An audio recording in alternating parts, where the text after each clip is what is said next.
I'm not saying Apple is doing this. I'm saying they could, and it's kind of ridiculous that they haven't as of yet. And there are a few breadcrumbs that suggest that they could be heading in a very specific direction.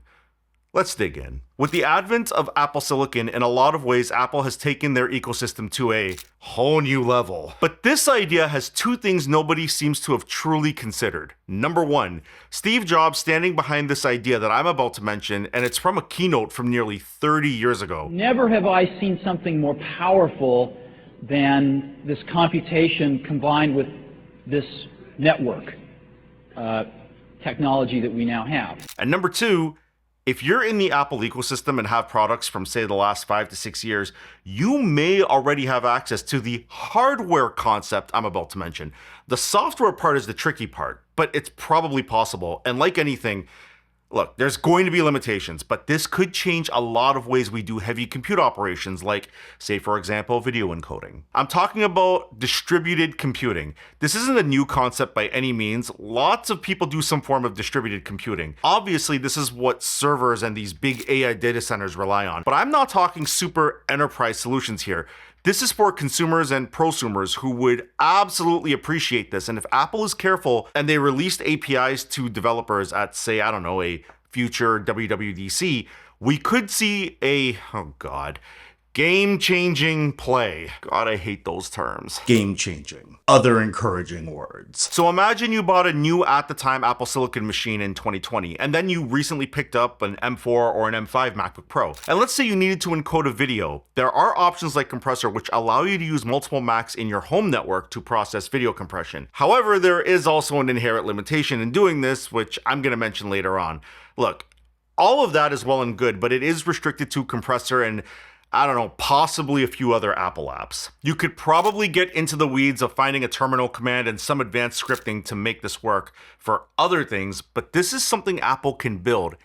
In fact, not only have they done this before, but there's even very current patents that they filed suggesting that they're looking into this today. In digging around researching this video, I found a document on Apple's website that dates back to 2003, a service they built into Mac OS X Tiger, which was called Xgrid, which was seemingly discontinued in Mac OS X Mountain Lion. Oh, lovely, the cat names. Anyway, the TLDR of the document is that it allowed you to set up a bunch of your home computers to create essentially a low-cost supercomputer.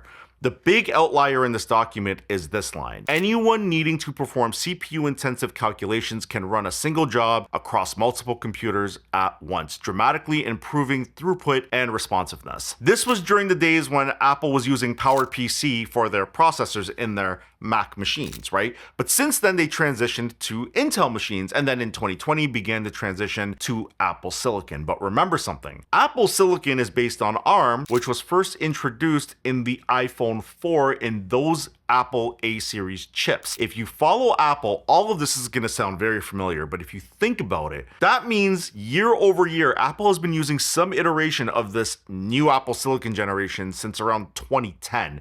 That's almost a full 16 years of this technology, and obviously it has become far more advanced. Look, I did a video recently about the rumored upcoming low-cost MacBook, which could be powered by one of those A-series iPhone processors versus the typical desktop class M-series Apple Silicon chips.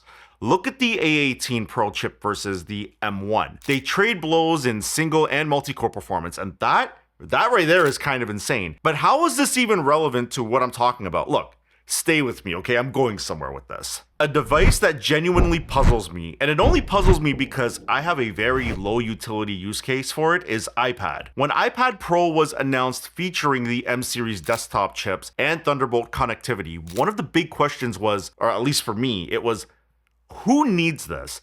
I get that you can connect external displays and Thunderbolt docks, and all of that is pretty cool. But now, as of recording this video, we have iPads with M5 chips, which, if I'm being honest, it seems a touched overkill. But is it? So why did I bring up iPad? It has a desktop class latest generation M5 processor as of right now, which means technically it's capable of handling some of the operations you complete on your desktop. It even runs Final Cut Pro, well, its own version of Final Cut Pro anyway. Could you imagine if you were offloading your work, say a video encoding job, and you just needed to get stuff done faster? Let me be real with you guys. For my contract job, some of us are paid for our output. We're not paid on, say, a salary. So imagine if you could leverage other Macs and the iPad for this type of work. This leads me back to the limitation I brought up earlier in Apple's compressor software. As it stands currently, if you set up Apple's compressor to run on your network with other Macs, it doesn't break a single file apart and send that to the Macs. The way Apple wrote this in their release notes is that it takes portions of your batch to each of the available computers in your group of shared computers. Note the wording, not the video, the batch. So if you have like 10 videos, it might send 2 or 3 videos over to complete on a separate computer, and that sounds good until you have 10 files and one of them is an hour long while the others are only a few minutes long. This is where this method kind of breaks apart. However, this isn't impossible to change. As a matter of fact, Apple kind of already does this. As far back as November of 2023, Apple released Final Cut 10.7, which included the ability to export HEVC and H.264 files faster by simultaneously processing video segments across available media engines. So clearly, it has the ability to break the files up.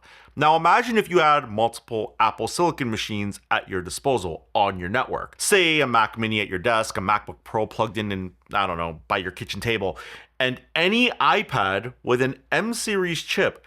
Imagine having the ability to harness the computing power with very minimal effort or friction. And once the files are done rendering, it all ends up back on the Mac that initiated the job.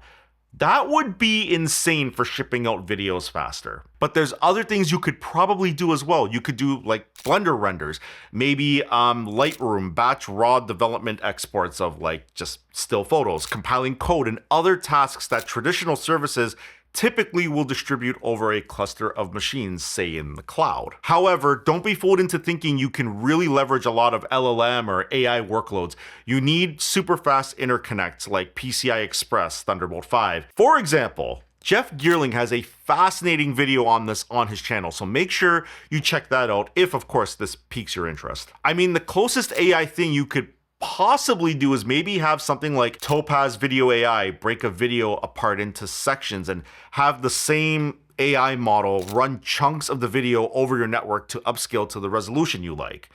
But this is where the big problem lays, and that's security. Historically, Apple has had a very big emphasis on privacy, so you know they will definitely, hands down, sandbox this to complete oblivion, aka they won't just allow hardware level access to developers. So developers are going to need an API or something that could be a sort of a security layer at the operating system level. And knowing Apple, some parameters are going to have to exist. Like the first rule is obviously going to be that all devices running that job are going to have to be signed into the same iCloud account. All devices would probably have to be like powered or plugged in with a sufficient power adapter. Then you've got devices obviously like MacBooks and iPads, which would want maximum access to USB-C power delivery or very close to maximum access for USB-C power delivery. It would have to check if it's thermally safe to even do the job. So something like an iPad would probably have to be thermally sufficient, like in a thermally sufficient state, maybe even optionally screen locked with the power connected. To really kick it off, it could allow things that already work pretty well, like the Video Toolbox APIs, the media engines that are on Apple Silicon that handle video encoding, and the Meadow kernel. But anything outside of that would have to be approved by Apple, which is probably possible through something like the App Store approval process. The thing is, there is proof of concept here, and this isn't that far-fetched. I mentioned earlier that Apple has filed patents around this. This one here, from as recent as April of 2025, outlines a version of what I just described. I'll link it in the description below. What makes this more plausible is that networking technology is starting to catch up, and it's even getting more affordable. Look at the Cloud Gateway Fiber. You're talking 10 gig routing for that price? That's insane. And you could always throw Wi-Fi 7 as an access point on it. And okay, sure, Wi-Fi 7 on iPhones has that 160 megahertz maximum channel bandwidth, but that means typical real world maximum performance of what, 1.6 gigabits a second in both directions with a very reasonable sub 10 millisecond latency penalty. And if you have a pro-level iPhone, you could always plug in one of those USB-C to Ethernet dongles and get crazy good performance from that as well. Well, you probably have to find a way to power it creatively with some kind of USB-C hub. But listen, look, you get the point. This may not be something coming soon, or Or is it? Let's be honest, you know Apple is going to bolster this as some kind of green initiative to save older devices in a few years. I'm sure that the M1 iPad Pro is still a very viable device, and maybe it could add some compute value in a cluster if you had it running in tandem with your new M5 iPad Pro and your Mac Mini. There are some objections you have to consider, like you wouldn't want to do this with a family member's product and have to hear questions like, why is my iPhone so hot and the battery's draining so fast and running super slow? iOS devices are not really designed to be render slaves, obviously.